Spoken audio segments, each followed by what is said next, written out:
Hello everyone, I'm Shannon Slatton in Golden Valley. Here's a look at your top stories. It's not the biggest city, but it's plenty busy and it's home to me. For 27 years, I think once I realized this is what I want to do, I knew I would end up back here. Tim Fournier has been a fixture at the New Hope Police Department. This is my family.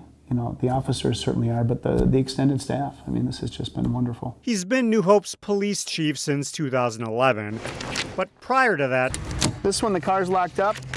I don't see anything real obvious that would want to be stolen. He spent 6 years as a patrol officer and 12 years as a sergeant with the department. Back in those days, he had hair. Yeah, a lot of us did. A lot of us started with hair. You'll start to see these transitions. As it starts to go, you get rid of it. Now, after 27 years of service to the city of New Hope, Fournier has decided to hang up his badge and transition to another chapter of his life. I feel like I've done my thing, right? I put my time in. I've accomplished the goals I've wanted to accomplish. One of them is this new building here.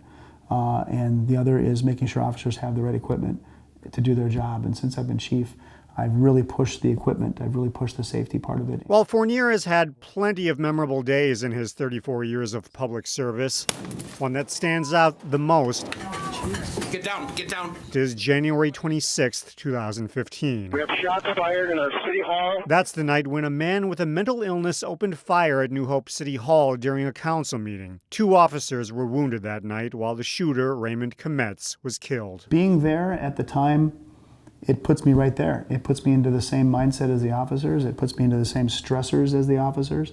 And, you know, for a split second, I am surviving just like they are. It was a traumatic event that prompted Fournier to provide his officers an opportunity to talk to a mental health professional. It's a program called Checkup from the Neck Up. To do this job for 20 or 30 years or even 15 years, it does wear you out. And you need to talk with people. The suicide rate among officers nationwide is really high. It's really disturbing. So we're working on ways to better that. Fournier's last day on the job will be September 30th. As he leaves this position, he knows that the department will be in good hands. If you've done your job right, there are people that can take your job and take over. And I feel like I've done my job right. There are people here that could step in and be great leaders. New Hope Police Captain Scott Slauson will serve as the interim chief once Fournier officially steps down. In the meantime, the department has already begun the process of looking for the new chief. They hope to have that person selected by the end of October. As for what's next for Fournier, he wasn't ready to share that information just yet. Delane Cleveland, CCX News. A Plymouth elementary school is receiving an award for closing the achievement gap among student groups. We spoke to the principal, who says teachers and staff worked tirelessly for this accomplishment. It's nice to know that the work that you're doing together as a staff is making a difference. Serving about 680 students. Group 3, stand up for a second. Sunset Hill Elementary School is among one of the most diverse elementary schools in the Wayzata School District. I think sometimes people forget that schools are just not all about academics, but they're definitely about the social engagement and growth that students have. Due to various factors, Principal Ross Williams says some student groups are underperforming academically. However, over the years, that achievement gap narrowed. We take a lot of time looking at our math and reading data and making sure that if students are behind or not quite at the level that we want them to, that we're working through really specific interventions and plans to help them. In 2017, about 22 African American students at Sunset Hill did not meet or partially met the math standard. But in 2019, that number reduced to 15. For students with free and reduced meals in 2017, 44 did not meet or partially met the reading standard. Last year, that number dropped to 33. The longer that it takes for us to get students on track academically, the gap will only grow as the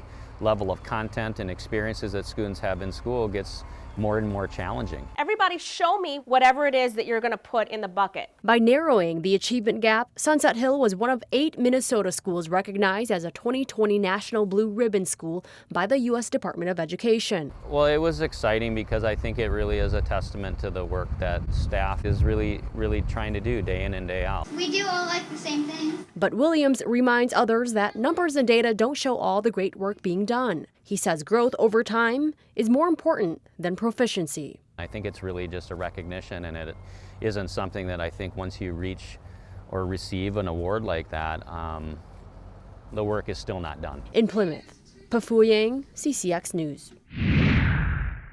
After talking to the college, they said they wanted something that would brighten the space and welcome the students. And the word transform is the word they chose. The new mural installation in the Fine Arts Building at Hennepin Community College definitely brightens up the wall on which it hangs. And these are holographic.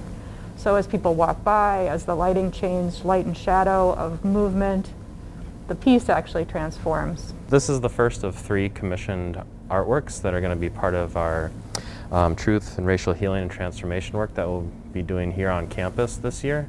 As welcoming as the mural is, right now the college has chosen to remain closed to about 90% of all its in-person classes.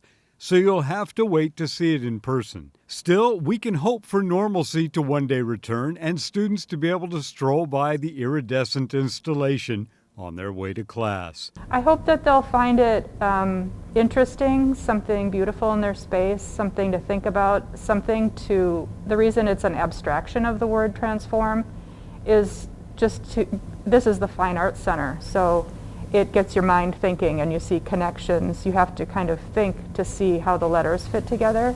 In Brooklyn Park, Neil Persley, CCX News.